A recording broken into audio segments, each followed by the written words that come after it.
afternoon, guten tag, and namaste, whatever language you speak and wherever you're at in the world. Scratch that, wherever you're at in the universe, humans and aliens alike. You are now in tune with the afternoon shift. My name is Max Fuller, a.k.a. Samuel L. Maxon, a.k.a. Max Cauley Culkin, a.k.a. Macaulay Maxon, a.k.a. Frozus Malone, a.k.a. a million other things. Thanks for kicking it with us today on this New Year's Eve, the eve of New Year's Eve 2025. It's almost in the rear view mirror, but for now, we're looking forward to having some fun with you this afternoon. Of course, I'm no one-man band. My lovely and talented producer, Grace Henry, she's the one that's the real star of the show. She's the one that plays all the instruments back there. Grace, thanks for being here today, again, as always. And if we were a band, what instrument would you play? Well, I actually grew up playing the piano, so Oh. that's probably the easy answer, but I always wanted to play the drums and the saxophone. Yeah. So in my ideal world, I would be playing the alto saxophone. But Oh my what gosh. about you? That's what I honestly, I had almost the identical answer because I grew up wanting to play the saxophone. Unfortunately, I was forced to play the tuba. I was told I could have went pro. You know, I was told I could have been like the Maxwell Jordan of playing tuba, but you know, I decided to let my other tuba players have some shine because my heart wasn't in it. Yeah. But I wanted to play the saxophone, but they never let me. And you know, growing up, it's like, okay, playing the guitar would be sweet. That's the guy in the front. That's the guy that gets all the girls and everything. But then you grow up and it's like, well, actually being the drummer is pretty sweet because you don't have to deal with all the fame, the misfortune that comes with fame of being the lead person, and you also still get the girls. You know, like the drummer is the one that actually gets the girls. 100%. I lived in Nashville during high school, and lo and behold, I had a crush on a drummer. Of course I did. I didn't care about the bass player. I didn't care about the singer. I wanted the drummer, and yeah. How's can you still hop on the piano right now? Like if you see one at an airport or one of those random ones, are you one of those people that shows up and just I could whip out a couple. I used to compete actually, so Wow. I have some of those that I had memorized and that I worked very hard on. I could Yeah, probably for whip one sure. of those out, but I can't play by ear or anything. I really wish that was a talent that I was given, but nope, it's just I can memorize things I have things memorized that I spent hours and hours and hours on. But That's incredible. Isn't it crazy how the mind works that you still have that ingrained into your mind even all these years after? When did you Yeah. stop playing? I stopped playing my junior year of high school, so during COVID. Okay. So really, honestly, not that long ago, Grace. You're still a youngin'. You're still a whippersnapper. It wasn't all It feels like a that long long time ago. But yeah, I would love to pick lessons back up again. Yeah, but you we'll see. should. We'll You see. I don't should. have Maybe a we plan could on my start part. this. Maybe we could start this band, the Afternoon Shift, the band. What type of music do you think we'd play? What genre would we fit in? Would we be Don't rappers? put us in a box. Don't put us in a Yeah. box. See, I like that. I like that. Don't put us in a box. One album is hardcore gangster rap. The next album is symphonic orchestra music. Right. And then the one after that is reggae. Let's go. Yeah, and one album's just us freestyling. Yeah, for just 3.5 freestyling, hours. acapella, you know, doing some yodeling in the mix in there. Don't put us in a box. Who would be on the vocals? How is your singing voice? Are you a karaoke girly? No. I'm not a singer. No. I can't do it. I'm That's why actually we very just embarrassed. freestyle. Yeah, exactly. Just freestyle. Like that's all we do. Even over the orchestra music, it's just Yep. we got to add the boombox in the background there. Yeah. Well, one song, Grace, that we could all sing that everybody knows, perhaps the most famous song in the world. Happy birthday to you. Well, that's the black version. Otherwise, just happy birthday. And the whole sports world is singing happy birthday to one LeBron James today. It is his 41st birthday, Grace. And I thought it is really funny to pull the curtain back a little bit. When we were trying to come up with what we were going to start the show with today, I was like, hey, listen, it's LeBron James' 41st birthday. And it was like the definitive. Like, it's like the stereotypical when a man is talking about sports and a woman's literally just like, oh, yeah, that seems like a really big headline. Like, yeah, that seems great. Yeah. And I'm like sitting there for probably 20 minutes, way longer than you wanted me to. I broke down LeBron James' legacy, why I love him so much, and why it's important to have it as a headline. And you basically were just like, I didn't hear any of that, Max, but you seem pretty passionate about it. So let's talk about LeBron James. Let's go through it again. Let's run it back, because I believe I said to you, I know LeBron, but I don't know LeBron. Right. Well, and that was interesting to me because I have never not known LeBron. Wow. I mean, LeBron was drafted in 2003, and obviously he was. Not obviously because you didn't grow up then, but he was. I mean, from high school. Now with social media, it's kind of common to have hype around a high school player going all the way up because you see the videos forever. I mean, sometimes there's hype around middle school players sometimes because we all see the videos that circulate on social media, but that wasn't always the case back in the old school days when there wasn't as much social media and whatnot. So LeBron, but he still had all of this hype coming out of high school. I mean, people are calling him the next Michael Jordan.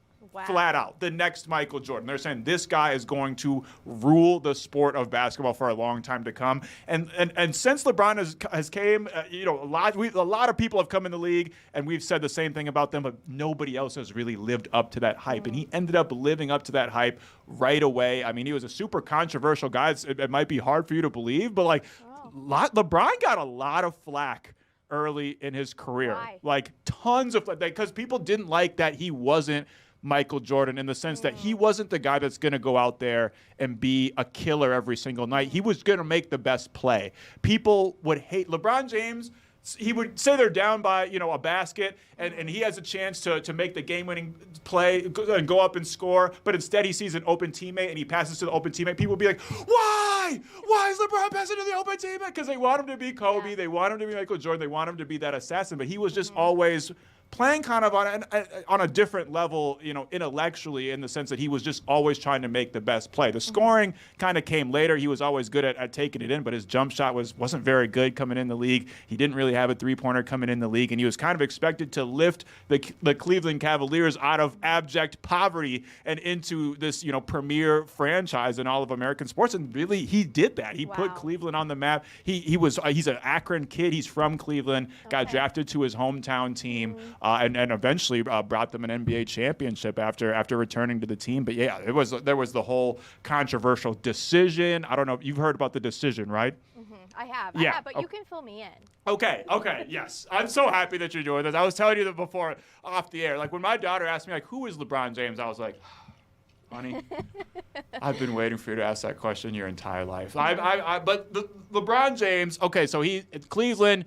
It's just it's not going anywhere with the Cavaliers. He's an all-star player, and he doesn't have a ring yet. And that was the whole talk around him every single year. It's LeBron James doesn't have a ring. He's not going to live up to Michael Jordan. Maybe he'll never get a ring. And that was kind of back in the day. There was staunch Kobe lovers and staunch LeBron haters, and they would join up, and that was their number one taunt to the LeBron fans. And LeBron is, you don't have a ring, you don't have a ring, you don't have a ring. So eventually LeBron said, I got to get a ring, so I'm going to go somewhere better. But he didn't announce it right away. It didn't break on social media like all this stuff does now. He literally held a TV special on primetime television.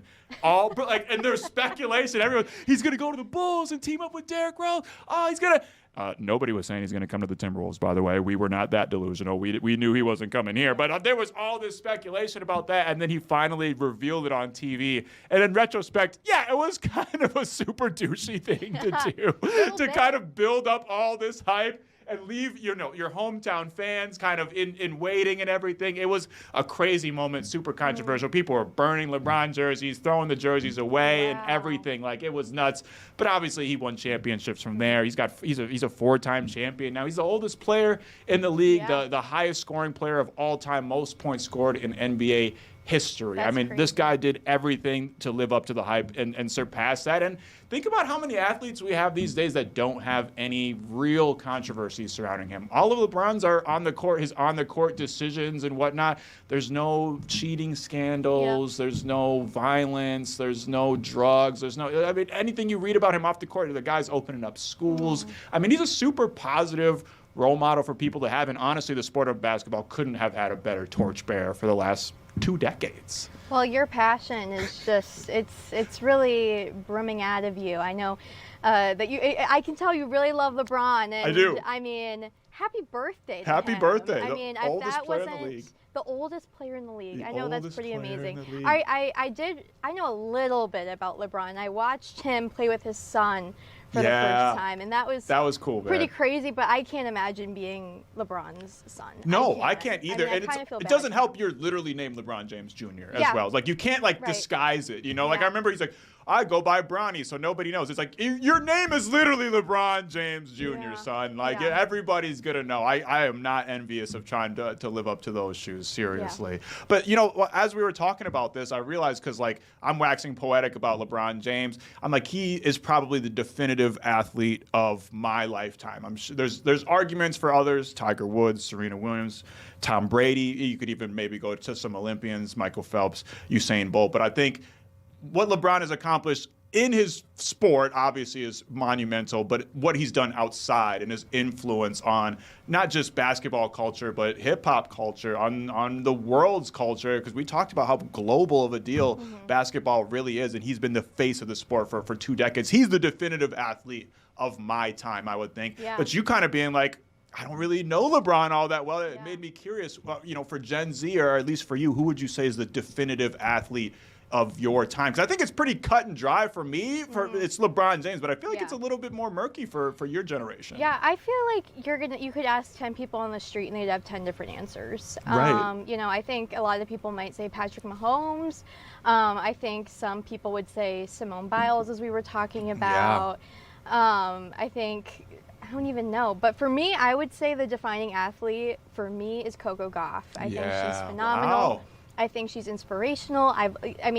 She is, her style. She reminds me a lot of Serena Williams in that regard, but she's just kind of a trailblazer, and I don't know. I really enjoy watching her. I never watched tennis before I was in college. My friends were not. I didn't watch tennis, but my friends loved tennis, so I became really invested. And I'd say her probably, but in terms of basketball, in Minnesota, I feel like everyone's talking about Ant. We got Justin Jefferson. So again, it's like I feel like it's a little more niche to like each. It's like more local. I don't know if there's ever going to be.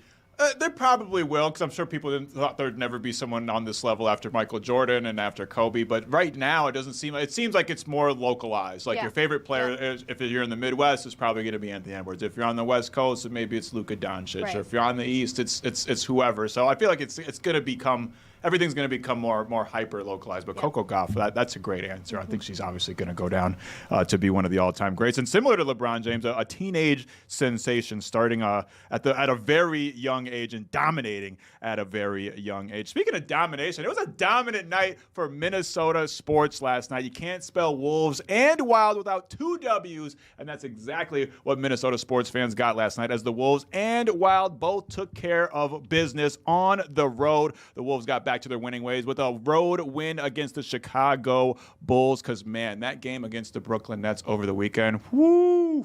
Paint drying, grass growing, just a short list of things that were more exciting than watching that Minnesota Timberwolves loss to the Brooklyn Nets. I feel bad for all the people that were in the house at the Target Center, but it was a different show at the United Center last night. The Timberwolves put on an absolute clinic on the Bulls, beating them by 35 points. Anthony Edwards was phenomenal. You go down the list right here. There's like 5 or 6 different guys in double digits, and that's when the Timberwolves are at their best. And shout out to Julius Randle for the 14 assists. He's becoming an underrated passer on this team. A really key part of this team's success is Julius Randle's ability to play make. Super excited about that. Speaking of playmaking, man, this guy Marcus Johansson last night. Is it Marcus Johansson or is it Magic Johansson? He had 4 points last night, including a goal 26 seconds into the game, and 3 other assists to help the Wild take care of business against the Las Vegas Golden Knights, because Team USA and the rest of the IIHF World Juniors are taking place in St. Paul. The Wild are on the road for the next 5 games.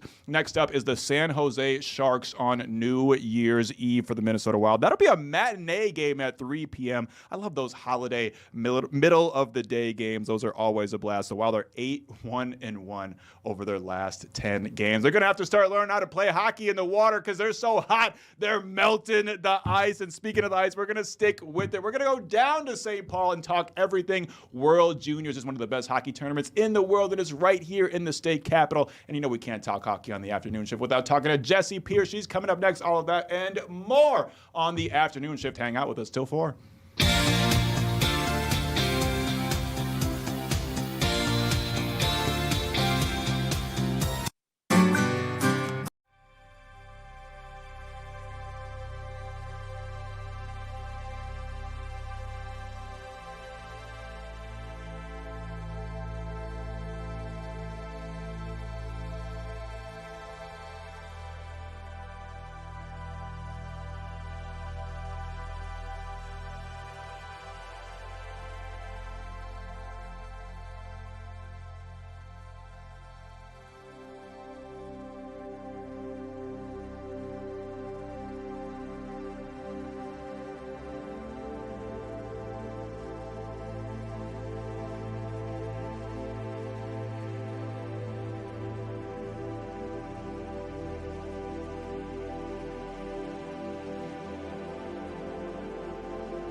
back to the afternoon shift. If you want to know what the next segment is about, just take a look at the jersey right here. The IIHF World Junior Championships is going down in the great state of the land of 10,000 lakes. And you know what? It feels like lately, Minnesota has really been living up to its nickname of the state of hockey. I mean, listen, you got the Minnesota Wild. They're making big moves for guys like Quinn Hughes and winning games left and right. Like I said, they've won 8 of their last 10 games. They're setting the ice ablaze. You got the back-to-back PWHL champs, the Minnesota Frost, the only team to ever hoist the Walter Cup in PWHL history. And right now, in the state capital, one of the biggest and most exciting hockey tournaments in the world is underway, the 2026 IIHF World Juniors. It got underway in St. Paul on Friday, and Team USA is looking to go back-to-back, Grace, to get their third straight gold medal in the World Championships. Okay, so before this week, really, I had no idea what the World Juniors is. What, can you just explain it to me in like 30 seconds? Like, what is the World Juniors? Yeah, okay, the World Juniors, to my knowledge, and listen, I'm not as elite of a hockey mind as many of the hockey minds that we got out there, including Jesse Pierce, who's going to join us here in just a sec. But it is a premier tournament for some of the best nations in the world in hockey. It's all players under the age of 20 and under. There's a lot of competitions like this in international and European soccer. This is kind of unique in the sense for hockey. But right in this year's field, we got the United States, we got Sweden, Slovakia, Switzerland, Germany, Finland, Canada, Latvia, Denmark, and the Czech Republic, Czechia. I don't even know how to say it, but they're in the tournament too. And the United States is 3-0 so far. Wow. They took care of business against Slovakia last night. But yeah, the U.S. they won last year against Sweden in Sweden. Wow. And they won the year before that as well. And according to everybody who knows something about the IIHF World Junior Championships, they said this is like, if you're going to be a future star in this league, in the NHL, you're going to shine on this platform, basically. All of the future superstars of the NHL tend to show out. So it's some of the best players, some of the best hockey being played professionally or otherwise all around the world. So it's super exciting. I haven't been able to catch any of it in person, but I know my good friend Jesse Pierce. She basically lives at the XL Energy Center, or should I say Grand Casino Arena. I'm still getting used to saying Grand Casino Arena, but Jesse basically lives there. I'm sure she's been all over this World Juniors. Jesse, thanks for joining the show today. We both repping out here today. We both repping. How's the action been so far, Jess? You got the sick jersey. I'm proud of you, Max. I know, it's pretty cool. I've been sitting on this bad boy for a year. This is the first time busting it out. I was waiting for the perfect time, and right now is the perfect time. Team USA is 3-0, right? It is. It's been so much fun. Like, even for a casual hockey fan, the atmosphere at Grand Casino, I actually haven't made it over to 3M Mariucci yet, but I have been at all the U.S. games at Grand Casino Arena, and it's electric. Like, there's just this buzz and this vibe, and obviously Team USA showing out and getting the victories as well. But there's been a lot of parity, too. So you saw yesterday the Slovakia make it a game, make it interesting. I was at the Switzerland game. That was a ton of fun. 10 out of 10 recommend to get some tickets, get your butt down there, check out everything. Because, man, it is a fun time in St. Paul and Minneapolis right now. It seems like it, Jesse. And I'm assuming that there's fans from all around the world, from all these different nations in town. So is the energy kind of different? Because, like when you go to those international games, those European soccer games, or those games down in South America, there's a different kind of energy, right? Like, even compared to the most intense Vikings game, it's different with that international fan energy. Are they bringing that to St. Paul? Yes. I mean, there was a side quest I had last night, Max, for Slovakia. There was this gentleman in this giant fur coat, and I'm talking massive fur coat and a fedora. And Slovakia jumped out to a 2-0 lead early in the first period. And there were a couple Slovakia flags all throughout the crowd, and, just a smattering of them. But they are pumped. You get to hear their goal song during it. And you can't help but love it. Like, hockey's bringing these cultures together, these different countries together for this 10-day tournament. And you're seeing the best on best. This is their best under 20 players. So you're seeing a ton. I'd like to see the Canadians have shown up a little bit better. Shame on you, Canadians. But otherwise it's really fun just to see the families of these countrymen come out and how much they love the sport of hockey just like us, and gives you some good fun rivalries to create as well. For sure. New rivalries being blossomed, every matchup. I mean, all of a sudden Canada and Latvia is this this heated rivalry after last year, and they almost had them just yesterday, I believe. You mentioned Canada, wanted to see a little bit more from Canada. Who are the, Team USA is coming in looking to be back-to-back champs. Who are the nations that are going to give them the stiffest competition? Sweden and U.S. squaring off tomorrow night, New Year's Eve, 5 p.m. puck drop is going to be a doozy. Sweden looks like one of the better teams in this tournament. Canada, on paper, has Gavin McKenna, who is the projected number 1 overall pick at the NHL entry draft this summer. And they've got a lot of really good things and a lot of things to be excited about for the Canadian team. But I like Sweden. I really like the way that they're composed. Great defense, good goaltending. You are familiar with a bunch of Swedes that have formerly played in the World Juniors with Philip Gustafsson, Jesper Wellstedt, Jonas Brodin, Joel Eriksson Ek. Those Minnesota Wild familiar names are former World Juniors themselves. So Sweden is used to turning out some good top talent. So they're a ton of fun. So that's going to be a really close game because the U.S., while they're looking for their third straight, is a little bit I don't want to say soft. They're a little bit weaker than they have been in years past. And that's just because it's a down birth year. That's the thing about these tournaments is you go based on birth years and the players that you're producing at those birth years. The past 2 years, those were good birth years for American hockey players. This year, a little different. But again, not to say that they're down and out. It used to always be Canada and the U.S., Max. Now it is Canada, U.S., Sweden, Finland, Denmark, Latvia, as you'd mentioned, which makes it, again, a ton of fun. But I'm liking Sweden. Keep an eye on Sweden. Finland as well. There's a Minnesota Wild prospect captaining that team if you want to peek on over there, too. They're in Group B at 3M. So basically, if you take anything from this interview and this segment today is if you want to see Team USA win the World Juniors in the future, have more babies. Have more babies and give us a chance to have more players out there on the ice, right? That's basically it. Yeah, no, just keep producing babies, put them on the ice, lace them up with skates. Forget learning to walk, learn to skate. That'll be good. Those are the players we're going to be watching in like 20 years from now, Jesse. Who are the players that we should be watching out for in this tournament right now? James Haggis for Team USA. He had a really good game. He's been a little bit quiet, which is always concerning because when you have a top prospect playing in a tournament and you haven't seen too much of him, he's just waiting to turn it on. Right. So he's a good guy for Team USA. Cole Eiserman, another big familiar name as well. Teddy Stiga, Minnesotan, plays for the Gophers. He's been solid for Team USA. And as I mentioned, Gavin McKenna, I think, leads the excitement, the projected number 1 overall player. He had a hat trick last night down at 3M. I saw somebody throwing their helmet on the ice. They were so excited for him and the fans. So, again, you can't go wrong. There's just a ton of talent. And as we're starting to get into the quarterfinals and the semifinals and into the medal round, I promise you guys, even if you're just kind of like, oh, I'm okay on hockey, I like to peek in, this is so fun. It's just, there's nothing like it. It comes around, every year, but it's very rarely in the U.S., let alone in Minnesota. So watch them all. Have some fun out there. Cheer on the U.S. They play Freebird as their goal song, which might be the most electric goal song ever to hear rocking through Grand Casino. So either way, you have a great, great time.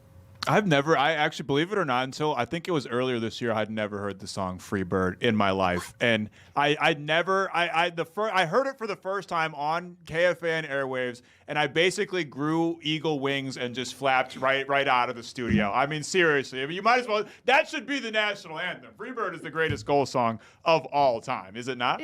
It's incredible. They actually just started using it, I think, last year for Team USA.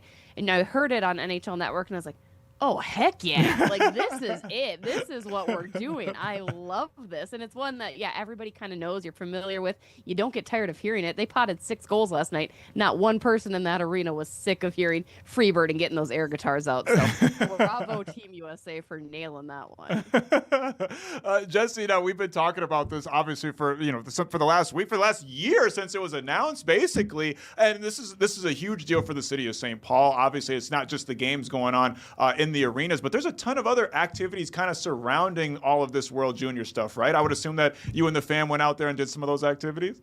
Oh, yeah. So I've been dabbling in work and play, which is the best way to approach an event like this. I took the family out on Saturday in St. Paul at Rice Park and River Center. They have a ton of free, that's right, free Ooh. activities, which is clutch when you have 3 Perked kids. my ears right up. Free, Yes. Free. I'm in. We got free donuts, Max. Free hot chocolate even inside a warming house tent. They've got a free kind of skills type clinic, which is fun, put on by Red Bull. Bumper cars, also free.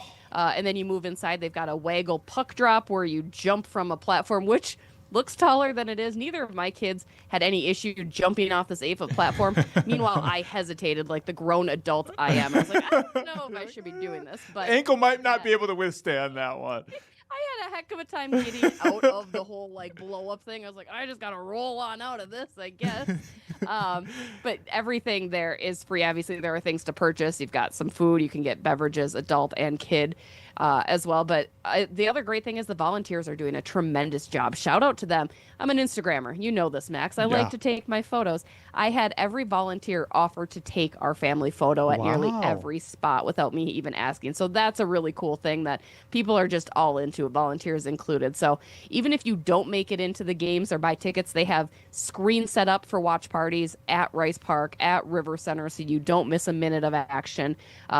Just check it out. Again, 90% of it is free to the public for you. Wow. Free activities, amazing hockey. There's something for everybody at the World Juniors in St. Paul. Get on down to the state capitol. Jesse, we were remiss if we didn't bring up the Minnesota Wild. Speaking of something for everybody, it seemed like there was a goal for everybody, or an assist from Marcus Johansson to everybody last night. They won 5-2 against the Golden Knights. What did you think about the game last night? I mean, the Minnesota Wild, man, what is going on? I'm loving it to just absolutely take advantage of the Vegas Golden Knights and continue to do well on this road trip. They beat Winnipeg in comeback fashion to kick it off. And it's a long road trip, and it's a tough one. You've got a lot of Western Conference foes coming up there in San Jose, and you got Anaheim. So it's one that they need to come away with a ton of points. They're still in great positioning, 3rd in the NHL, 3rd in the Central. I'm loving everything that they're doing defensively, offensively. They're finally putting it all together. Quinn Hughes has assimilated himself. No questions asked about what he can continue to bring to this team because, man, he does everything. And Marcus Johansson at $800,000. Are you kidding me? Sign me up for this version of Marcus Johansson forever. I think the Minnesota Wild keep it rolling. I don't see another big struggle bus coming their way at all the rest of this year. Yes, I love it. No bus tokens, no bus pass for the struggle bus. Now we let that drive by. We drive in. What is the opposite of the struggle bus? Like the success Mercedes? I don't know. Yeah. Yeah. The winning wagon, maybe? The winning wagon. Yeah. I like that. Jesse, you're pretty much in the front seat of the winning wagon all the time. You're the co-host of the Bar Down Beauties podcast. You do amazing work for NHL.com. And you can follow her right there on IG, as she said. She's an Instagrammer. Jesse, you're the best. Thanks for hanging out with us today. Hey, appreciate you guys. We'll talk to you soon. Jesse Pierce, co-host of the Bar Down Beauties podcast. Head on down to St. Paul to check out the World Juniors. Man, it seems like so much fun. I got to find a way to get into the game. You know, it's cold in there. It's cold outside. And when that winter weather hits, you know, sometimes it can get us a little bit down. So we're going to be talking all things seasonal depression next segment and how to fight back against it. Because we're Minnesotan. We're not just going to give in against this winter weather. We're going to try to find a way to combat this seasonal depression. All of that and more coming up next on the afternoon shift.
Welcome back to the afternoon shift. Listen, I don't know about y'all, but as much as I love this winter weather, there's always a point in the season when that icy cold slap in the face from the wind and the perpetual gray of the winter starts to wear on you a little bit. It makes the spirit feel as cold as it is outdoors. And even though we're Minnesotans, we're no less susceptible to seasonal depression than anybody else. But like I said, we're Minnesotans. We ain't giving up without a fight. So here to help educate us on all things seasonal depression and give us some tips in our fight against it is Jenna Dorschner, a psychotherapist at the Lynn Lake Centers for Wellbeing. Jenna, thanks for joining the show today. I already feel better. Well, thank you for having me. Of course. Now, Jenna, I think we all kind of have a general idea of what we think seasonal depression or seasonal affective disorder. Do you have a preference for which one I use, by the way? No, I think it goes by many names. Okay, cool. I didn't know if it was like one of those things that we made a transition to talking about it in a different way, using different verbiage for. But we all have a general idea of what we think it is. But from your side of it, how is seasonal depression defined? Yeah. So I think one thing that's important is that there is like some level of maybe more natural, lower energy or more desire for sleep in the winter that is actually to be expected. And so when we get into more of the actual seasonal depression or seasonal affective disorders, the more clinical term, that's when we're seeing things like changes in functioning. So maybe we're not getting out of bed at all. Maybe we're not able to do self-care, self-hygiene things. Maybe it's impacting eating, like if we're eating way more than typical or we're having a hard time eating at all. So when we see it really starting to impact a person's ability to function day to day, that's when it gets more into the territory of the seasonal affective disorder. Jenna, like how is something like this diagnosed? Is this kind of like a self-reporting kind of thing? You take a survey, or how is something, like if someone is listening to this right now and they're like, I'm feeling all of those things, like what would be the next step? Yeah, so that would be talking to your healthcare provider might be a good first step. Letting them know what's going on, and that can be your primary care physician.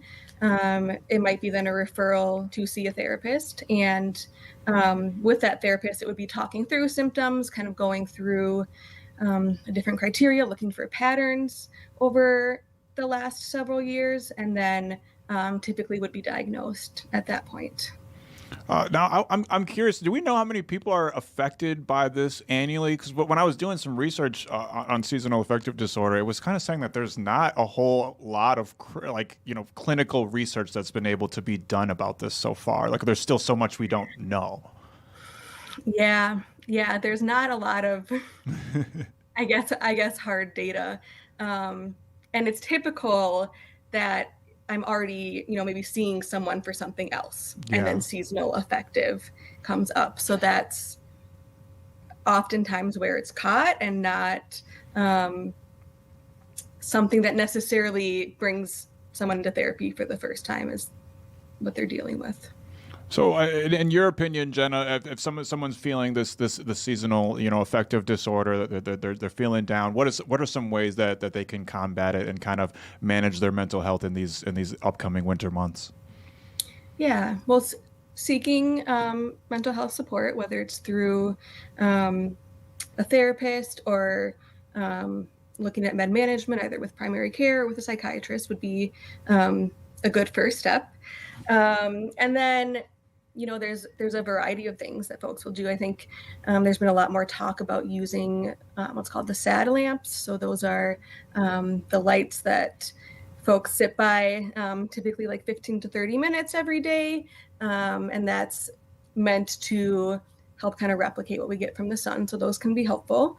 Those can also, for some folks, increase anxiety. So with everything, it's kind of trying it out to seeing what works. But a lot of folks find help with using those. For some people, if maybe they're already on an antidepressant, it's not uncommon to actually increase your dose for the winter months. So knowing that that's an option that can be brought to your medication provider. Getting your vitamin D checked. I know that's often talked about a lot too, but making sure that we're meeting with our primary care provider, getting labs checked, and potentially adding a vitamin D supplement per your doctor's suggestion there. And then trying to keep into a routine as well. So, someone that maybe is used to getting outside a lot of movement in the summer months or the spring, that can be hard to have that big shift in the winter. So when it's possible, when the weather allows, still making an effort to try to get outside, even if it is, a 10-minute walk or a walk around the block, but getting in that movement and fresh air as much as possible. And then I think leaning into it a little bit too. Like I said earlier, some of the increased desire for sleep or maybe less energy towards the evening is actually really normal and really okay to lean into. So it might be we have cozier evenings at home. Maybe it's we're taking baths regularly. Maybe it's leaning into cooking more of the winter cozy meals. Yeah. Maybe it's keeping up our winter decorations longer. But letting yourself kind of lean into this time of rest is also okay and isn't necessarily a sign that something is wrong. For sure. You ain't got to tell me twice to lean into the rest, Jenna. I'm convinced. I'm fully convinced. What are some of your personal treatments if you start feeling the seasonal affective disorder coming on too? Yeah. I mean, I think getting into the sat lamp is helpful, but I think also making sure that still getting out of the house and socializing. Yeah. So seeing friends, making plans, having things to look forward to can be really helpful. Even if it's, a day trip with a friend or brunch or a walk around one of our lakes, but making sure that still getting out of the house, especially for those who maybe work virtually too, that can be really hard. Socializing with friends. And then I think it's okay to also look forward to spring. For example, those who are gardeners, maybe you're starting to think about that now, or you're starting to plan for springtime and letting yourself feel excited and getting ready for that time too. Well, I'm looking forward to the next time that we get to have a chat on the air, Jenna. Thanks for joining us today. Jenna Dorschner, psychotherapist at the Lynn Lake Centers for Wellbeing. Thanks for joining us. We appreciate you, Jenna. Yeah, no problem. Thank you. Speaking of something to look forward to, I'm looking forward to talking to Alexis Pearson because she is one of the most prolific readers probably in America. It's just absolutely insane. It's the end of the year. There's all these year-end lists and whatnot. We want to talk to Alexis about the best books of 2025. There's nobody more qualified to talk to than Alexis, so we're going to get right to it coming up next on the afternoon shift.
afternoon shift. You know, all week long we've been talking about how weird this twilight zone between Christmas and New Year's. It can be kind of a bummer, but one of my favorite parts of this time of year is all of the year-end lists. Yeah, listen, call me a dork, call me unk, but I like the year-end lists, okay? You get to catch up on all the great movies, music, books, everything you haven't had a chance to indulge in yet, and have a big ol' healthy reading and watch list heading into 2026. So Grace and I were like, well, let's enlist some of our friends to talk about some of our favorite things in 2025, and we're breaking it down. It's like, okay, we could talk to so-and-so about this, we could talk to so-and-so about that, but then we pause and we're like, who can we talk to about reading? Because unfortunately, it feels like not that many people are reading these days, but maybe I'm wrong. Hopefully I'm wrong. And then I went on Instagram and it struck me, it was a light bulb moment. Because if you know Alexis Pearson, you know she's a prolific broadcaster. She does stuff for The Wild, The Frost, high school sports. I wouldn't be surprised if she knows Spanish and calls La Liga soccer games on the weekend. She's a prolific broadcaster, but even more prolific than her broadcasting reach is her reading. I saw on Instagram yesterday,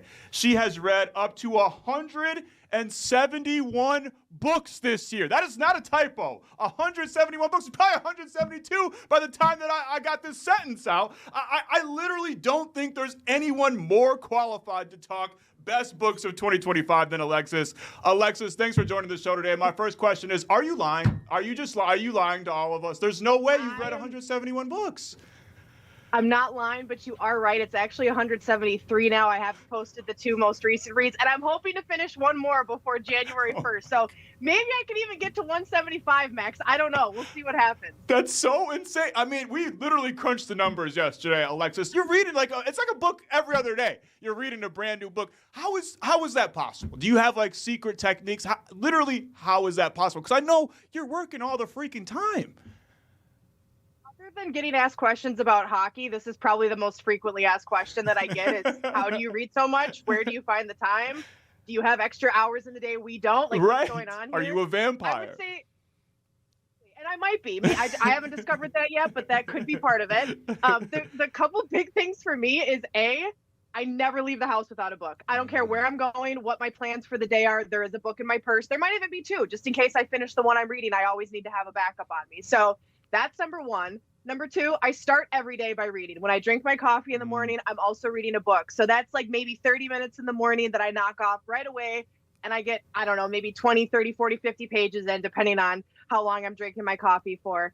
And then the other thing that I think helps me get so many books in is I don't travel like an insane amount for work, especially compared to many people who work in sports, but I travel a fair amount, especially this time of year. So I spend a lot of time on a plane, in an airport, and my hobby of choice when I'm flying and traveling is reading. So I get a lot of reading in all those different aspects. And like I said, I just always have a book on me. I don't care if I have 30 seconds to read while I'm, waiting for my appointment to start at the doctor's office. Like, I am going to get a bit of reading in, and that's how I think I get so many books read in a year. I love that. Just finding every little nook and cranny in your day to possibly read. Well, now all the rest of us are doom scrolling. I'm on Instagram wondering why the algorithm thinks I love all these scantily clad women. I'm still trying to figure that out. I don't know why the algorithm would think that I would like that. And meanwhile, you're getting all the reading in 173 freaking books. I mean, Alexis, I'm sure you get this. This is probably the second most frequent question you get asked after about your reading. As how much of this are you retaining? Like, could you hypothetically go over all 173 of these books and tell me something about all 173 of these books? That's a great question. And I think it totally depends. Like, it depends on what else is going on in my life. Like, sometimes books are an escape, right? Just like movies or music. It's like sometimes I just need something to take my mind off of things that I'm maybe not fully absorbing it like someone who's astutely reading this book would, but it's keeping my mind off of things going on in life. So I would say, for the most part, if you showed me a book and I was like, oh yeah, I read that book, like, I could loosely tell you what it's about. If I read it more recently and I liked it, I can probably tell you exactly what it's about and what my favorite parts were. But yeah, when you do read so much, it sometimes gets caught in your brain. And even I'll have friends who are like, oh, I saw you read this book that you posted about it. Like, what did you think? And I'm like, I honestly don't remember. I read that 2 months ago. I've read 20 books since then. I really could tell you, but I rated it 5 stars. I must have liked it. So it just depends on the book. I definitely have my favorites that stick with me through and through, no matter what else I read. But yeah, it totally depends. That's regardless. That's insanely impressive, Alexis. You should win some type of award for this. I mean, honestly, I was mentioning it. It feels like less of those people are reading all the time. You're reading enough for all of us. So thank you for keeping. I got you guys. Don't worry. The book industry is at your feet, just throwing roses. So, like I said at the beginning, there's nobody better qualified, I feel like, to talk about best books of 2025 than you. What were some of your favorites, Alexis? I knew you were going to ask me this, so I went back and looked through what I read, because I'm like, I have to pick out like a few of my favorites from this year, because it is so hard to narrow it down when you do read as much as someone like me reads, because it's like, I mean, I'll sometimes rate maybe 30 books a year 5 stars. Right. It's like these all stood out to me in some way, and it's hard to say like what did I truly love. I will say, since I started tracking my reading, like how many books I was reading a year, this is the most I've ever read in one year, which is crazy because I planned and executed a wedding this summer, and somehow I still had time to read. I don't know how this year was the year that it happened, but your secret identity is almost out, Alexis. You're a superhero. You're barely hanging on to this secret identity. I've got you figured out, but I won't snitch on you. I won't snitch on you. Okay. Yes, thank you. It's a whole Hannah Montana bit we got going on over here. So I would say one of the best books I read this year, which is crazy because I might be behind the trend on this, but I read Bird Box this year, which I know was a huge like show/movie that came out during COVID. And I never watched it because I get a little queasy and creeped out by movies like that. I love books like that, but the movies I can't handle. Yeah. And so that book this year, I loved it. I wanted it to be 15 times longer. I wanted to watch it, watch the movie when I was done. So that was one of the best books I read. And if you've seen the movie, I recommend you read the book. If you haven't done both, you should at least read the book. It's actually a short read, so I think it's a nice, easy one to get through. And then a couple of like my current favorite authors that like I don't care what they write, I'm going to read it and love it, is Alice Feeney. She's a crazy lady and I love her. I don't care what she puts out there, I'm going to read it. She's always doing some wild stuff and I'm like, I don't know where you're going with this or what you're doing, girl, but I am on board. I'm here for it. And then the other author that I love, which is weird because I'm not a science fiction gal. I don't like science fiction movies. I don't generally like science fiction books, but Blake Crouch is an author that I've been hearing a lot about her. Love with. Oh my God. He is amazing. Everything he writes rips my heart out of my chest. Like I'm like in the fetal position for a good 10 minutes, like kind of don't talk to me, don't look at me, just let me figure my life out for a second. Actually has one of his books is turned into a show on Apple TV. It's called Dark Matter. It is by far his best book. I've been begging my husband to get Apple TV so we can watch this one show. And he's like, I'm not buying Apple TV for one show. I'm like, please, I will do anything. Like, I just need to see the show. So that's my favorite book by him. But yeah, Alice Feeney, Blake Crouch, and Bird Box are some of the highlights of this year, and I recommend all of those to anybody who's interested. I got to add all of those to my reading list immediately. Alexis, last question for you, because I know you got a million things to do. We want to let you go, and you're probably reading underneath the table right now in between questions. Look, Max, what's right next to me? Just in 174 in the wings already, ready to go in the bullpen, warming up. What would you say is like the big book trend of 2025? I mean, I know romance is always in, but I feel like I've seen a lot of more like fantasy romance, a lot of more like I feel like that's a huge thing where it's like almost like a TV show where it's like these episodic kind of sprawling romances. I don't know. What would you say was the big book trend of 2025? I think you nailed it 100%. And honestly, for as much as I read, I'm probably not qualified to talk about this because the two books I don't do are fantasy and romance. No shade to anybody who loves those. They never quite do it for me. I like thrillers, mystery, horror. Like that's kind of the stuff that really, is what gets me. So I'm not a fantasy reader. I'm not a romance reader, but fantasy, romance, and romantasy is what they call that when you mix it together. That has been all of the rage this year. And I have a friend who reads as much as I do, and that is kind of her thing. And I see what she's reading, and I'm like, yep, that's what everybody's loving right now. So I know like A Court of Rose and Thorns has been a big one. There's been a lot of like romance series that people have just been loving. Heated Rivalry is all the rage right now if you're a hockey person who likes romance. So there's a lot out there for you. And I do think what's crazy is I think the book industry's done a really good job of creating literature that people are interested in reading right now. I think books can sound scary to people who aren't already interested in books. And it's like, I don't want to read. That's going to be boring. Everyone, they think back to the books you had to read in school and you're like, no, those books were terrible. I don't want to do any reading. But nowadays there's so much out there for people, so many different kinds of books to read. And I really think there's something for everybody. So even though romance and fantasy is not my thing, that does seem to be all of the rage right now. And if you go out to any bookstore, go to Barnes & Noble, Target, go on Amazon, and you can just find like the best books of 2025. You can narrow it down by category. You can find something for you. And whether you read, 17 books a year or 170 like I've read, there is something out there for you. Well, you may not be into romance novels, Alexis, but it is a romance story. You and reading books. It's a match made in heaven. That's my favorite couple right now. It's you and your husband number one, and then you and books number two. Those are my rankings for my top couples. Alexis, thanks for joining the show today. You're the best. Get back to reading. I'm sorry for distracting you. Alexis Pearson, you can catch her covering the Minnesota Wild, the Minnesota Frost, and reading a bajillion books a year. Listen, we got to take a commercial break because I'm trying to catch up to Alexis at this point. I got a lot of work to do before the year is over. So, Grace, hurry up. Let's get to break. We got more afternoon shift coming up next.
Hello there. This is the afternoon shift. We are rolling on. It is almost 4 o'clock here in Minneapolis, Minnesota. It is Tuesday, December 30th. I'm Adam Lorenz, and I'm so pleased to be joined by our executive producer, Mr. Paul Milgate, fresh off the plane from Australia. Paul, what is going on, my man? How are you? I don't know how fresh I am, if I'm completely honest. I'm still, it's like upside down and all about when it comes to the jet lag. So Yeah. I'm currently on a body clock that's about 6 a.m. in the morning, but we've been here all day. So I'm kind of slowly adjusting. How have you been? We haven't seen each other. How was Christmas? Yeah, we haven't seen each other in a while. We were both in some very warm climates, Paul. Of course, you were in Australia, which is in the southern hemisphere. So their winter is really our summer.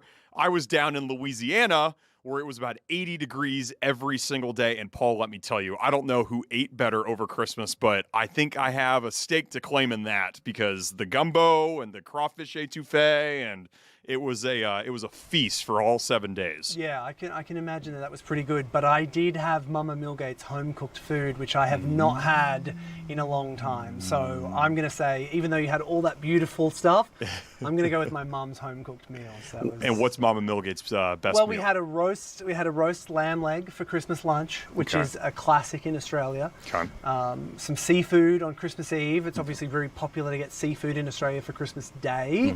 We tend to make it a Christmas, like a Christmas Eve tradition. So because it's so hot, but yeah, it was kind of a different trip to Australia. We had a little bit of a hurdle the day that we landed, which I'm sure became news over here. The Bondi massacre that took place. I mean, for anyone that may have been keeping track, that's where we were going to stay. That was my old stomping ground. That's where my wife Kaylee and I lived for close to 8 years, and planned to stay right on Campbell Parade where that took place, and landed to those horrific text messages saying that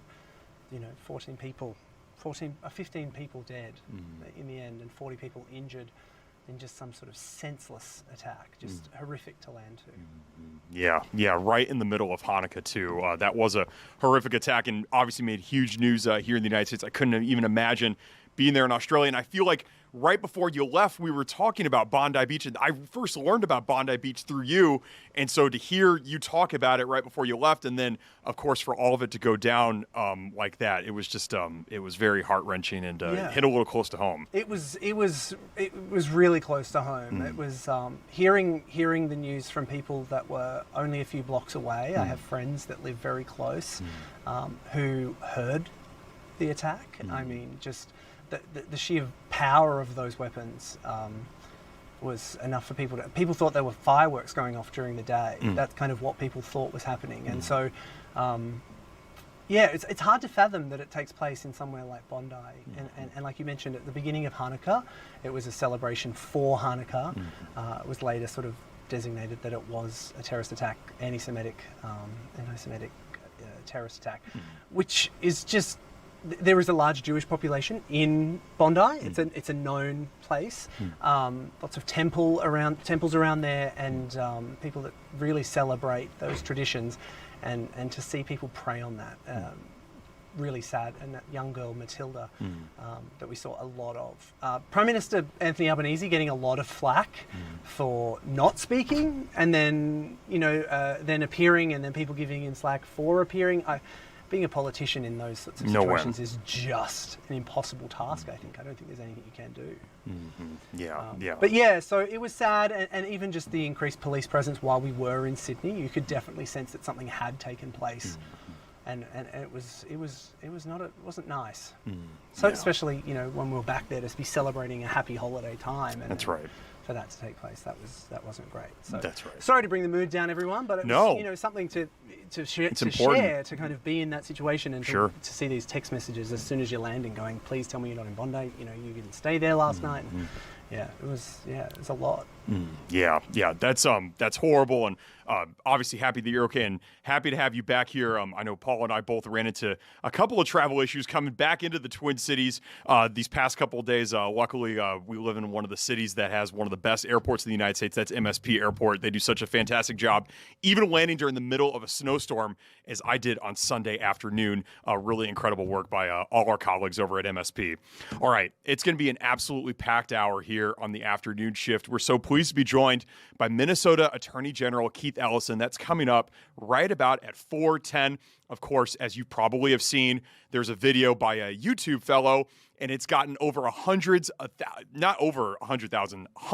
thousands of views on Twitter and YouTube and whatnot, all about fraud, specifically at daycare centers here in the Twin Cities. Attorney General Keith Ellison has seen the video. He's going to respond to that and talk about the ongoing fraud investigations happening here in the state of Minnesota. There's other agenda items to address with Keith Ellison, namely ICE and their presence here in the Twin Cities. He'll talk to that, and we'll also get into some objectives and some big sort of goals and things that he'd like to hit on in his office as the calendar turns to 2026 on Thursday. So Keith Ellison coming up at 4:10. At 4:25, we're going to be going down to Rochester, Minnesota, and talking to their mayor, Miss Kim Norton. Mayor Norton is the first ever woman to hold the title of mayor of Rochester. Lots to discuss with her, her career trajectory. She was born in Miami Beach on a military base. How did she get to Minnesota from Miami Beach? She also served in the Minnesota State House as a representative for 10 years. We'll talk about her time there. She's also a Bush Fellow. I learned all about the Bush Fellowship Program, which is open to residents of Minnesota, North and South Dakota, as well as members of certain tribal nations. Miss Norton is a member of the Bush Fellowship Program. We're going to be talking all about that, learning about that, and also asking some questions on the Mayo Clinic. Frankly, I don't think if you don't know anything about Rochester, Minnesota, you probably know of the Mayo Clinic, one of the oldest and most robust hospitals in the United States and frankly, maybe even the world. Talking to her all about the Mayo Clinic and their prevalence in the business community in Rochester. So that's coming up at 4:25. And then at 4:40, we're going to be zooming in with somebody from Washington, D.C., who's an expert in all things end-of-year giving. That's right. You got less than 36 hours, folks, to get into those charitable donations. Of course, there's some tax incentives here. As you file your 2026 tax report, you look back on 2025. You're able to write off some things with those charitable donations. We're going to be talking to Aaron Calloway, who's going to tell us all why charitable donations at the end of the year are so important, why it's important to give back, why some people might be hesitant to give to large organizations. We're going to be digging into all of that and much more with Aaron Calloway, and that'll round out today's episode right around 4:40. But Paul, the headline today, of course, is Keith Ellison, the Attorney General for the state of Minnesota. And I'll say if you're watching out there on YouTube or you're on fox9.com or maybe you're on our Instagram account and you have a question for Attorney General Ellison that you'd like us to ask him, please submit it. We'd love to take that into consideration and ask him all about that. Paul, I know you were gone away for 2 weeks. I was gone away for a week, but are you up to speed with all of these fraud videos that have been circulating around the Twin Cities? Of course, that YouTube video that went viral was posted the day after Christmas, December 26th, and now it's sparked not just a local conversation, but really a national conversation about this. Yeah, I mean, I full transparency, I'm not entirely across it all, but I did know that. I wanted to share that even back in Australia, people were asking me about, what's this Minnesota fraud stuff that's going on? So it is actually getting attention around the world. It's not just here in Minnesota, but people are kind of hearing about it and not really knowing too much about what's going on with it. So it's kind of interesting that it's getting that sort of level of attention, not just here in our backyard, but everywhere else. I'm also really keen just to ask Keith, I don't even really know what an Attorney General does. Like that might make me sound really naive. No. But I would be keen to kind of just chat to him and find out like what actually is the main job of an attorney general. I mean, I think I know what it is, but it's one of those things like you feel a bit silly to ask the question, but while we've got him, we may as well do it. Absolutely, absolutely. And Keith is not even a Minnesota native. Keith was born and raised in Detroit, moved here to Minnesota because he attended law school at the University of Minnesota. He's been here since. He served in the Minnesota State House as a representative, then served in Congress as a representative from the state of Minnesota, and is now the Attorney General for the state of Minnesota. So lots to talk about with Attorney General Keith Ellison. We're so excited to have him. And again, that interview will be coming up right after this commercial break that we're about to take. We're so excited to bring you the afternoon shifts, 4 o'clock hour, like I said, jam-packed. Keith Ellison, Rochester, Minnesota Mayor Kim Norton, and then learning all about end-of-year charitable giving with Aaron Calloway. All of that and much more coming up right here on the afternoon shift. We're taking you all the way to the Fox 9 News at 5 o'clock. Don't go anywhere, folks.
Welcome back to the afternoon shift. We promised him right before the commercial break, and now we have him joining us live from the nation of Columbia, Minnesota's Attorney General, Mr. Keith Ellison. Keith, welcome to the afternoon shift. How are you? Good to be with you, Adam. Yeah, good to be with you too, Keith. Listen, Keith, we're going to jump right into it. Fraud, it's on the top of everybody's mind here, not just in Minnesota, but really nationally. Obviously, there was this viral YouTube video that went crazy on December 26th, amassing hundreds of thousands of views. You've seen the video. What's your response to it and the ongoing fraud investigations happening here in the state of Minnesota? Obviously, stealing money from the public is reprehensible and terrible. We have to investigate it. We have to convict people who do it. We have to give them meaningful jail time, prison time when they do it. And we have to recover the money, all so that we can put the money where Minnesotans intended it to go, which is into things like daycare, Medicaid, healthcare for seniors, housing. Minnesotans and Americans are willing to help those in need.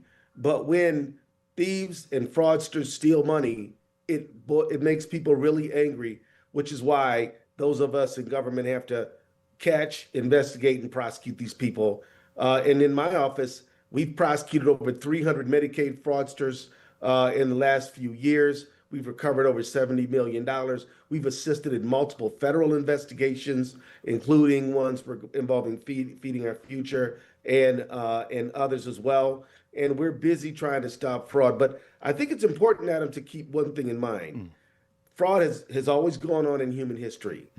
What we need to do is focus our attention on preventing it. I hope one of the things that I worry about is this devolving into partisanship or just being some sort of a juicy scandal that then we move on to the next one.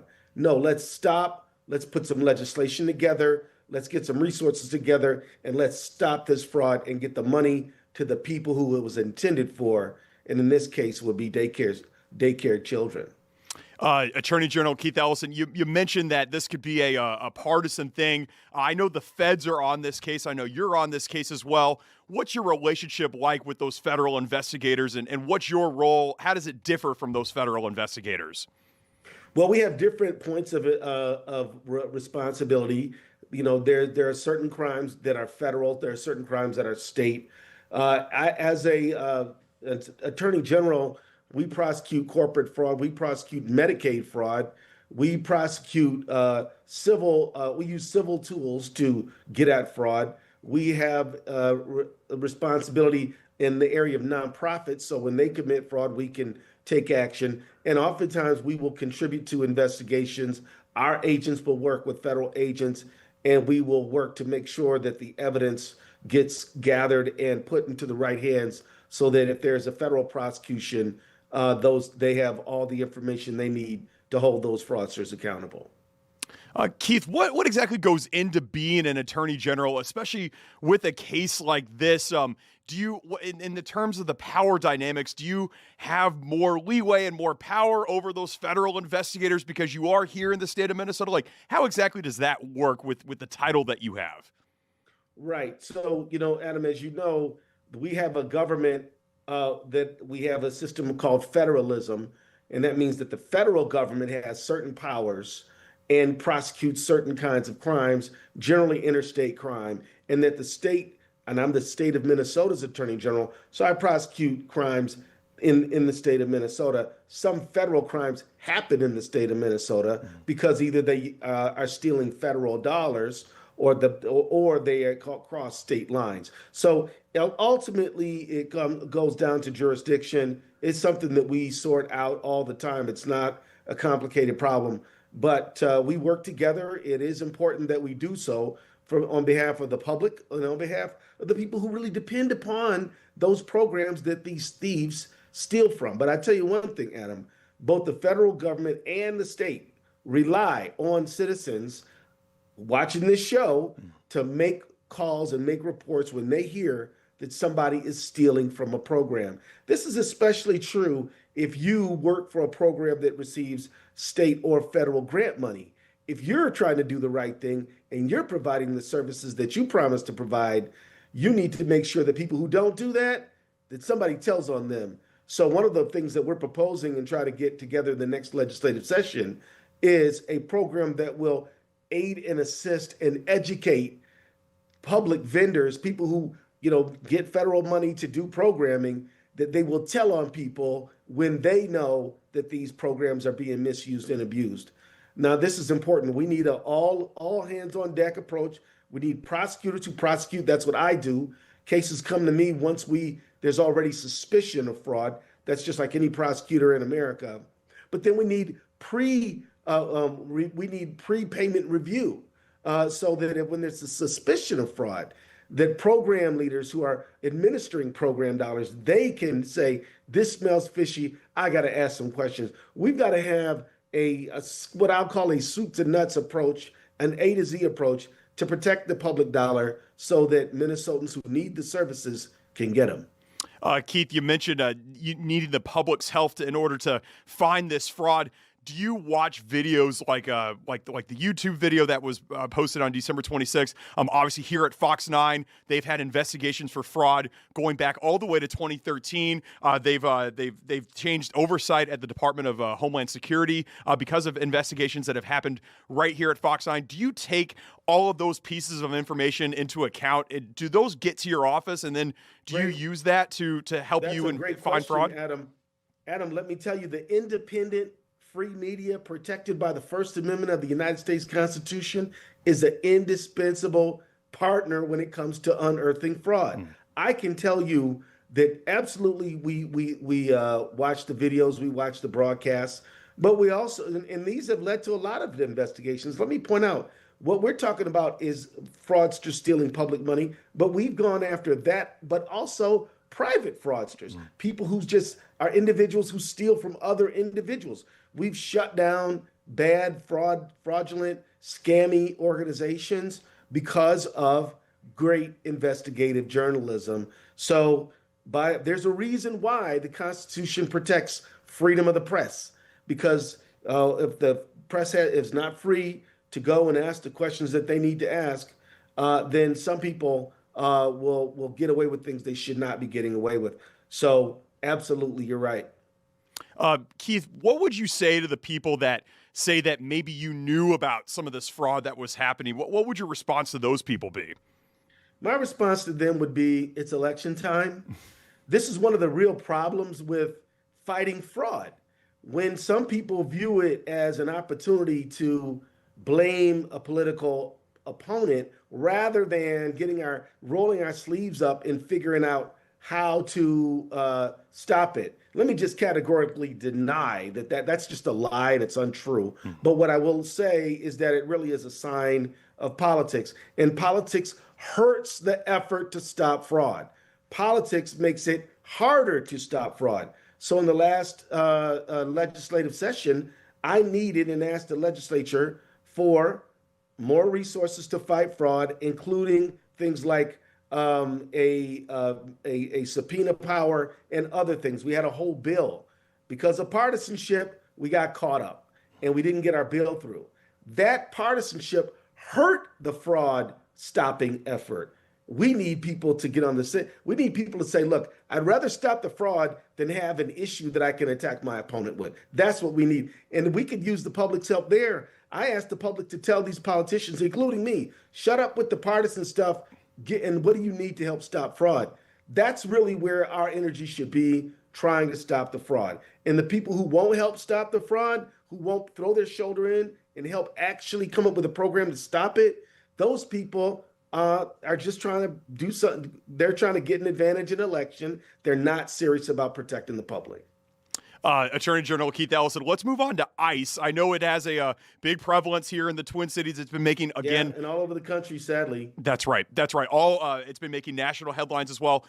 What's the latest with ICE here, specifically in the state of Minnesota? Is it legal what these ICE agents are doing? What's the legal perspective behind that?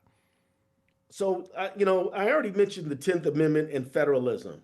And one thing that's important to know is that under our constitutional system, there are certain things that the federal government gets to do, and there's certain things the state government gets to do. Immigration enforcement is a federal function. Therefore, I don't have jurisdiction to direct or manage ICE.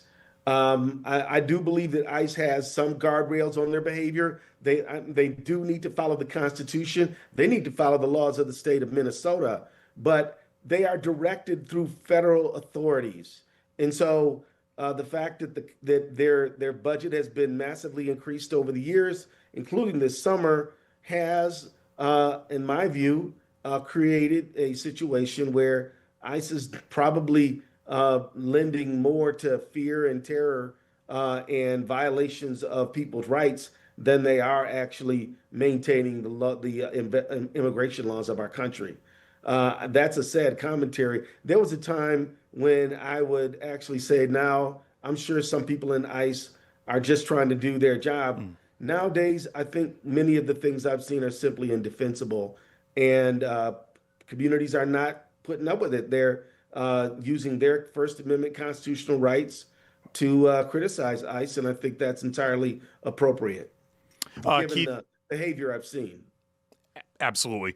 Keith, finally here, we're about to flip the calendar year over to 2026 on Thursday. What are some big ticket items for the Attorney General's office as we go into the new year? Obviously, fraud, I'm sure, is going to be one of those items. What are some more items on that list?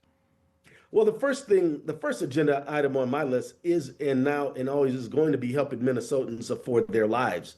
That's why we held the insulin cartel accountable and made it so that all Minnesotans can get insulin for $35 and no more per month. That's why we sued Kia Hyundai and successfully brought forth a settlement that cut down on their ability to on their them having a cars that are so easily stolen. The settlement calls for free fixes to the cars to make sure that doesn't happen as much. That's why we went after bad landlords, and that's why we're going to continue to every day fight for people's fair wages, and we're going to fight to make sure that Minnesotans have the lowest energy bills that are possible, because it's our mission to help people afford their lives. As we do that, we have spent a lot of time making sure that the federal government operates within constitutional guardrails. That's why I'm suing the Trump administration now over the Supplemental Nutrition Assistance Program, which they're illegally trying to curtail. That's why we're standing up for them on a number of federal overreach projects that the Trump administration has engaged in. So job number one, help people afford their lives. Number two, protect and defend the constitutional rights of Minnesota. And that's what we're going to do all the time. That means public safety. That means consumer protection. That means standing up for the people of our state. Keith, there you mentioned the Supplemental Nutritional Assistance Program. For those at home, that's SNAP. I know that SNAP was making some big headways. Folks, they used to give you a little book of tickets. And if you were a low-income family, most of whom work, by the way, we're talking about people with jobs. As a matter of fact, a lot of Walmart employees are on food stamps and qualify for them. So SNAP actually helps maintain our agricultural industry, actually keeps businesses like Walmart in a position where they can pay their employees not very much. But the program is needed by the people who need food assistance. It ends up being about $5 a day, but it's essential for low-income families. We believe that the behavior of the Trump administration is illegal and wrong, and we're going to be, and we've already taken them to court, and we're going to keep fighting them. We've had to sue Trump over 40 sometimes. I don't like suing Trump. I wish I never had to sue Trump, because every time I have to sue Trump, it means that he's broken the law again. And all we're trying to ask him to do is obey the law. Keith Ellison, the Attorney General for the state of Minnesota, joining us from Columbia. Keith, thanks so much. I really do appreciate it. Happy New Year to you and your family. Thank you, sir. All right. Thanks, Keith. Appreciate that. That was Keith Ellison, and we are going to stick in the political realm here on the afternoon shift. After this commercial break, we're going to be joined by the mayor of Rochester, Minnesota, Kim Norton, the first woman to ever hold that title in the city of Rochester. Mayor Norton coming up right after this commercial break. Don't go anywhere.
Welcome back here to the afternoon shift. We are sticking in the political realm, and we are about to be joined by the mayor of Rochester, Minnesota, Miss Kim Norton. She is the first woman to ever hold that position. She's been there since January 1st, 2019, and will be in that position until at least January 1st of 2027. And she joins us now, Mayor Kim Norton. Mayor, thank you so much for being with us today. I appreciate it. Well, thank you so much for the invitation. Yeah, thank you for saying yes to it. I do appreciate it. Mayor Norton, Rochester is the third largest city in the state of Minnesota, a population just north of 123,000 people. What does it mean for you to be the first ever woman to be the mayor of the city of Rochester and lead over 100,000 people? Well, it's been a wonderful 7 years so far. I did not run for mayor to be the first woman elected, but I ran for mayor to be mayor. And it's been a pleasure, though, to be able to be a role model for young people in the community. And I hear from them often how much they appreciate having a woman mayor. So that's nice. That's amazing. That's amazing. I know you're in your second term right now. You're going to be in that position until at least January 1st of 2027. Is 2026, this is an election year for you coming up here next year. Do you have plans for running for re-election? Oh, you're going to try to get a scoop, aren't you? I'm not going to say no to it. I have not decided yet. I've got plenty on my plate, and we're a growing and very busy city, as I know you're aware. Yeah. And there's so much going on. I've just been, working up until the end of the year, and then tomorrow, the last day of the year, we have a huge New Year's Eve party we throw for children and families, and so I've been preparing for that all week. So really, I will wait until probably March or April before I make my decision. Well, just be sure you hit us up here on the afternoon shift when you want to make that decision. We could we'll broadcast it out gladly for you.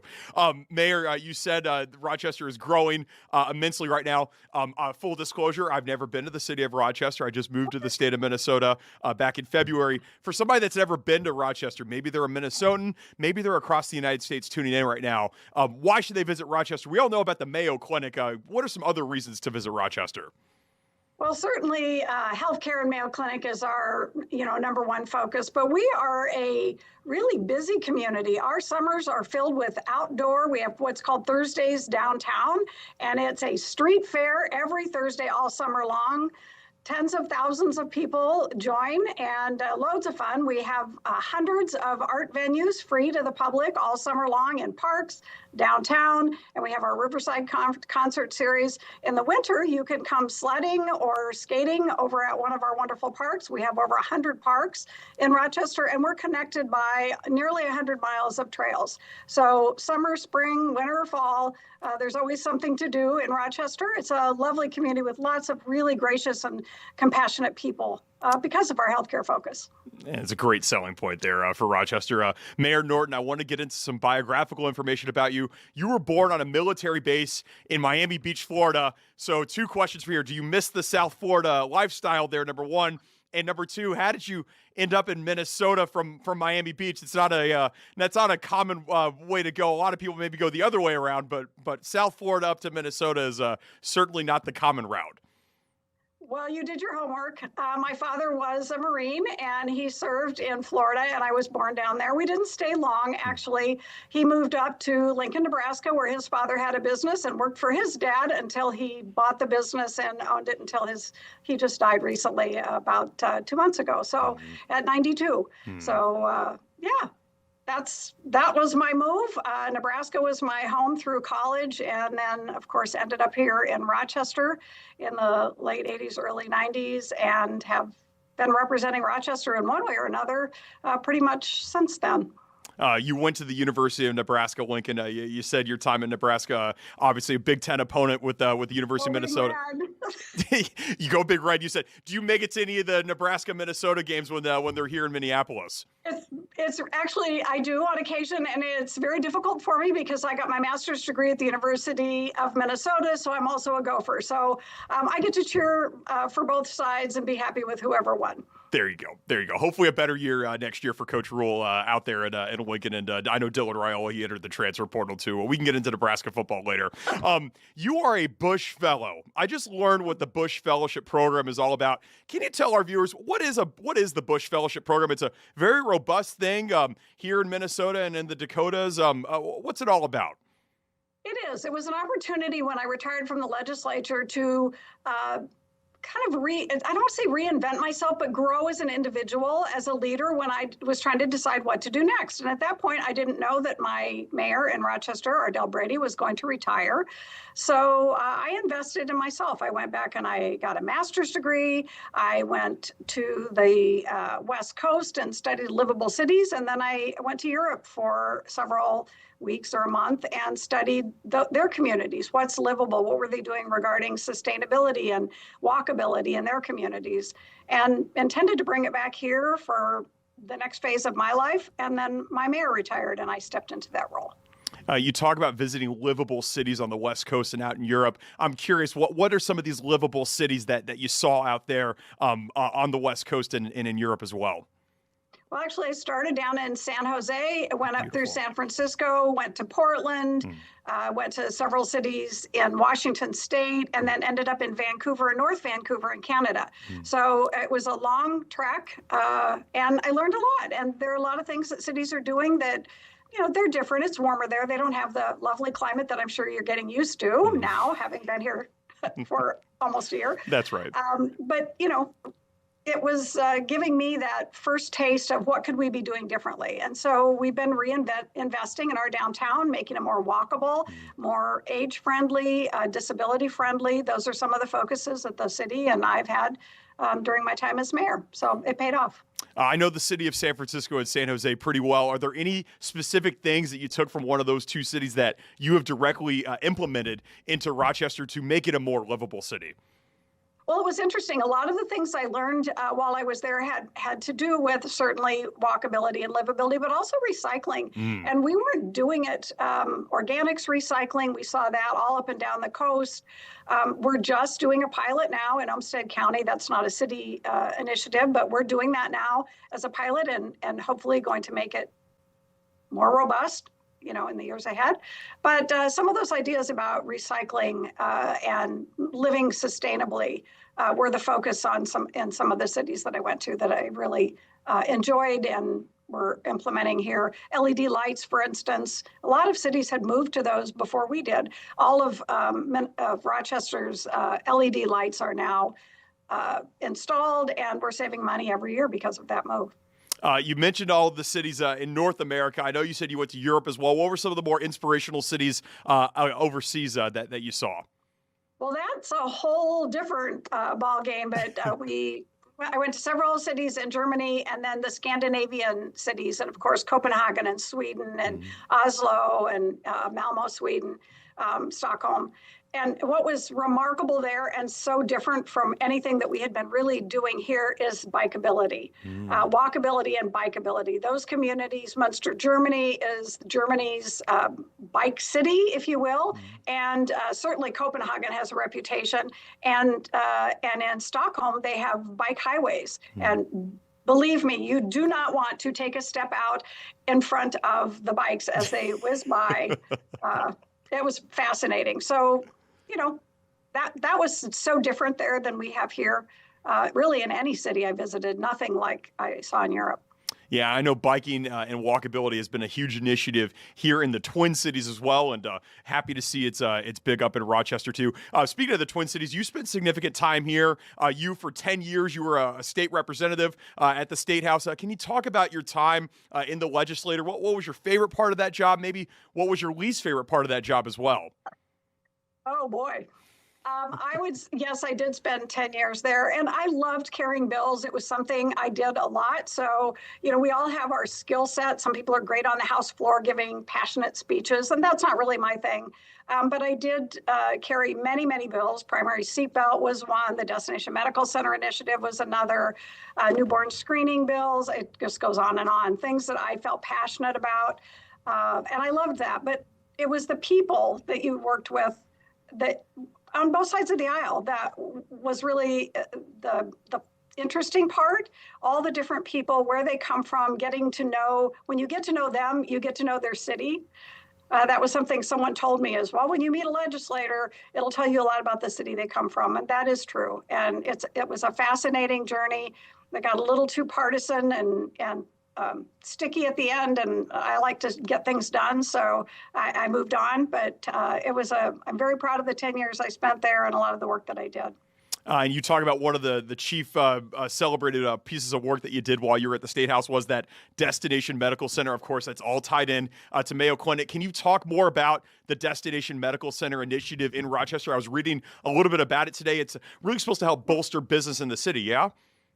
Yes, it was a $585 million ask that the city and Mayo Clinic, who had kind of partnered together, it was mostly, I think, originated at Mayo Clinic, but the city is a strong partner in this, and ultimately all the decisions that are made have to go through the city council.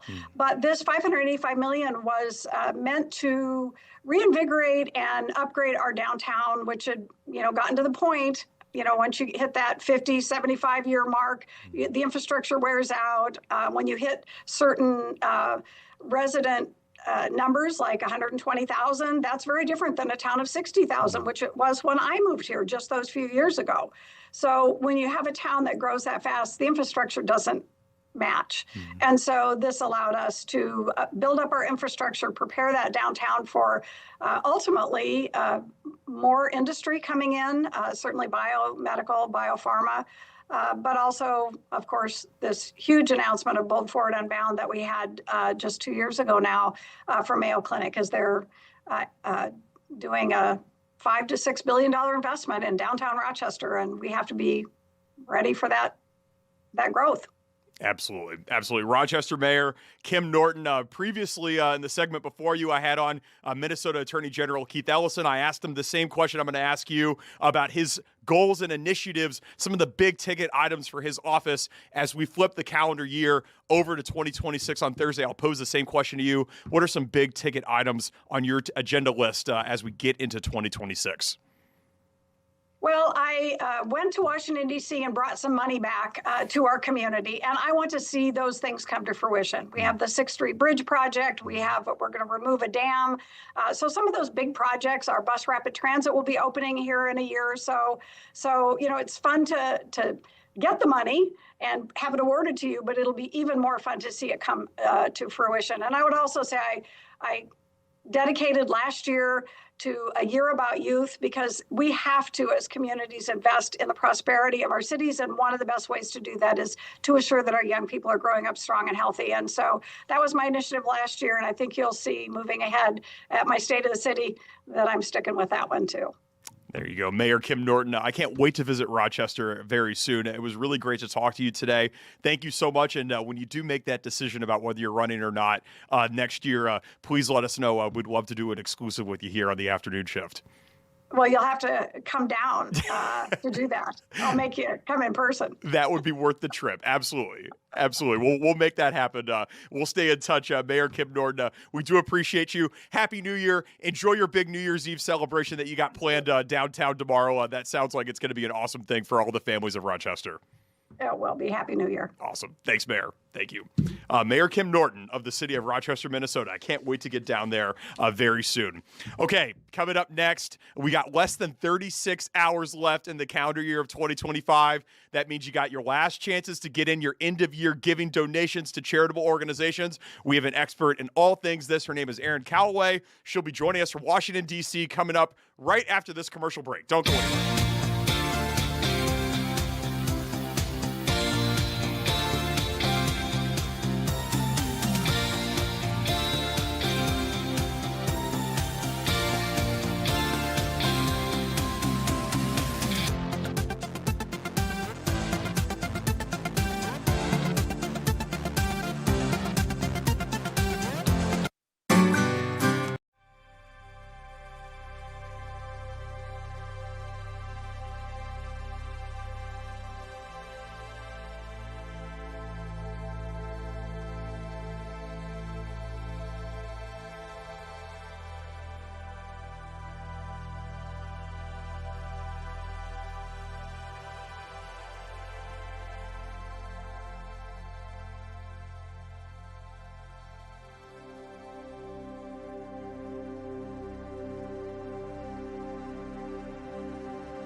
few hours left to give to charitable organizations for tax purposes next April. Joining us now is an expert on all things with intentional charitable giving. Her name is Erin Calloway, and she joins us now. Erin, thank you so much for being here. We really do appreciate your time. Thank you so much, Adam. Happy New Year. Yes, Happy New Year to you too. We appreciate it. Erin, many people want to give back, but they're not sure exactly where to start. Can you give us a bit of information about your background and why this topic is so important right now? So earlier in my career, I worked in-house at nonprofit organizations before transitioning to becoming a fundraising counsel and consultant. So I work with two different types of clients. I either partner with nonprofits and charities to raise funds ethically and sustainably, or I work with donors and corporations to ensure they feel confident that their generosity is making a meaningful and lasting impact. So I've worked in this space for about 10 years, and it's a joy to get up every morning and support the clients that I work with. Erin, why is it now that there's this huge push for charitable giving at the end of the year, and why is it so important for nonprofits this last week, the time in between Christmas and New Year's? So nearly 1/3 of all charitable contributions are made in the final week of the year, driven in part by end of year tax planning. And so many nonprofits build their entire annual budget assuming a strong end of year giving season. And so what that means is that these types of donations can help charities finish the year financially stable, continue their services without interruption, and plan responsibly for the year ahead. Without this, some nonprofits might face difficult decisions like cutting programs and staff, and we cannot allow that to happen in 2026. Absolutely. And you mentioned those tax purposes. Can you get more into depth into that? Why is that important to have these tax deduction benefits for the following year? And, one thing that I always think about too, Erin, I think people want to give out of the goodness of their heart. And there is this motive about, kind of cutting off some of the tax dollars too. Do you see any problems with that, I guess, ethically speaking or morally speaking internally?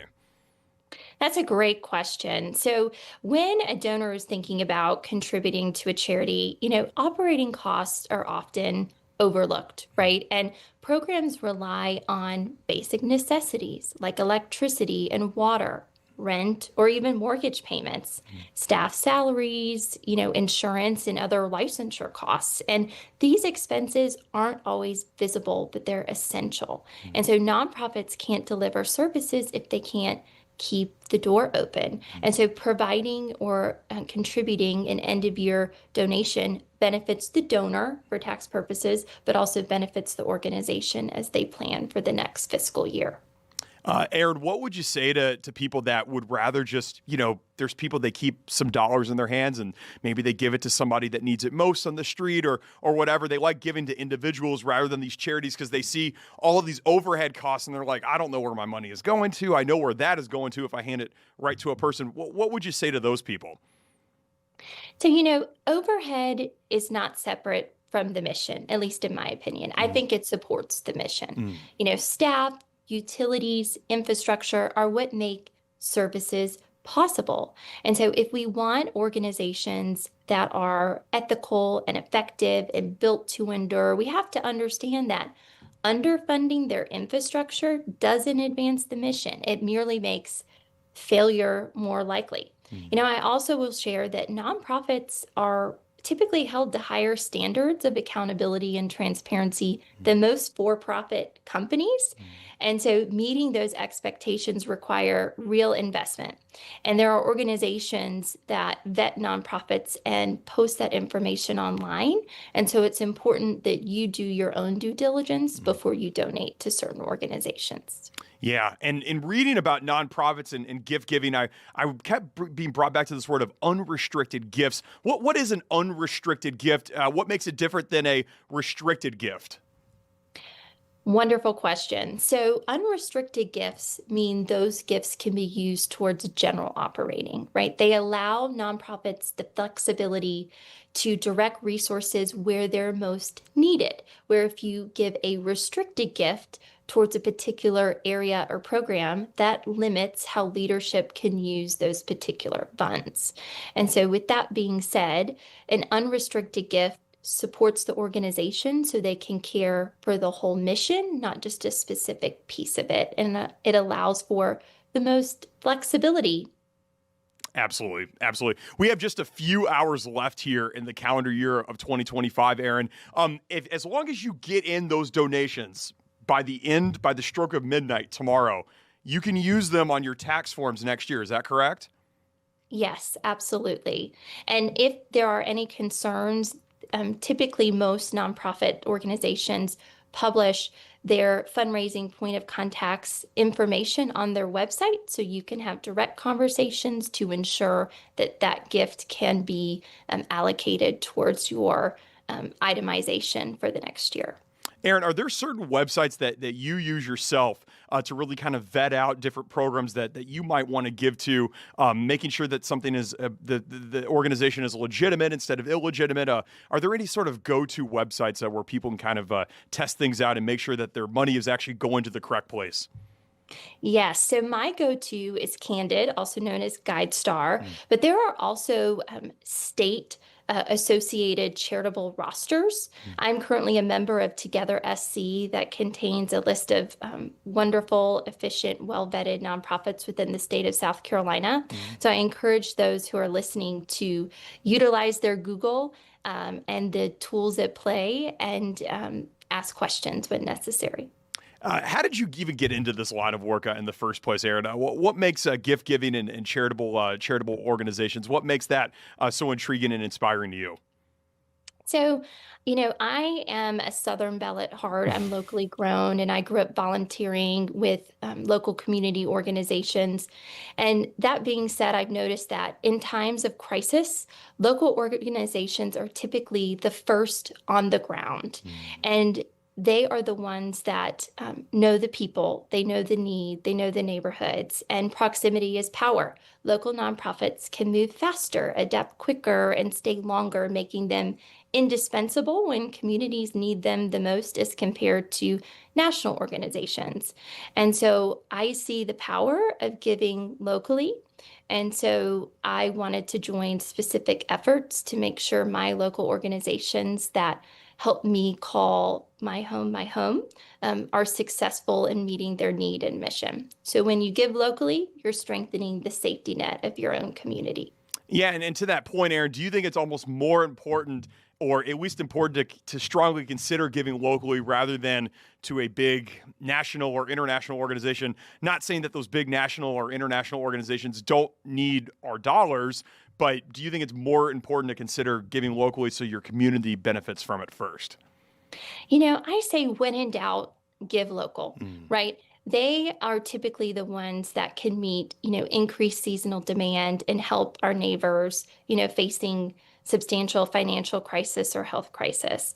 And so that being said, local nonprofits can move faster and are indispensable when our communities need it.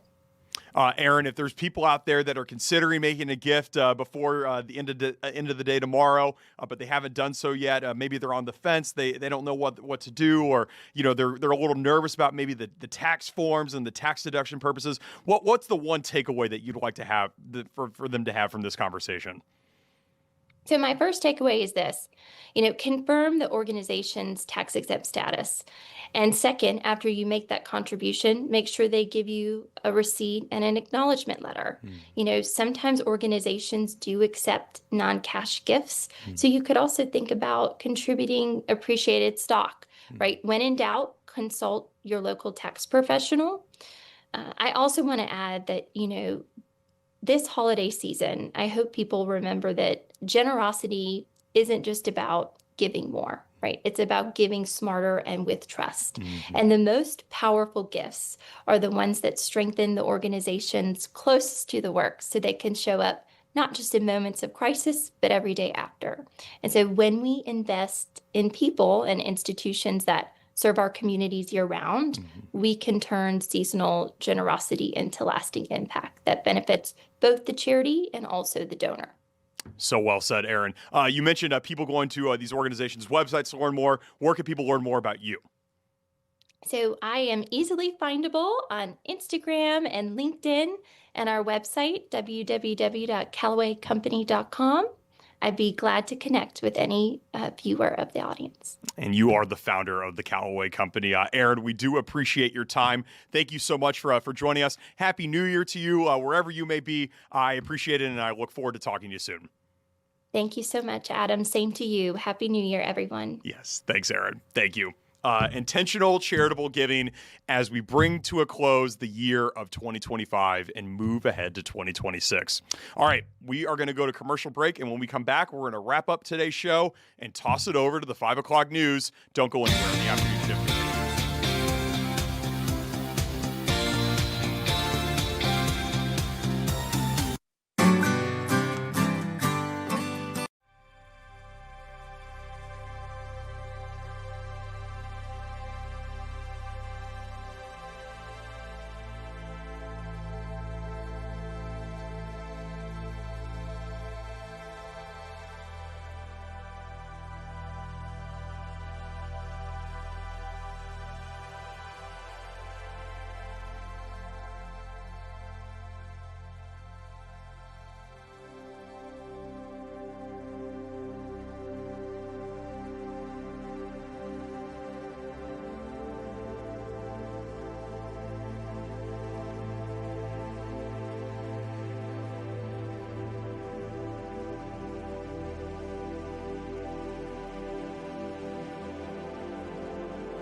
Welcome back here to the afternoon shift. It has been an awesome show here, Paul. Attorney General Keith Ellison, Rochester Mayor Kim Norton, and we learned all about end-of-year charitable giving with Aaron Callaway. Lots of takeaways from today's show. What do you say?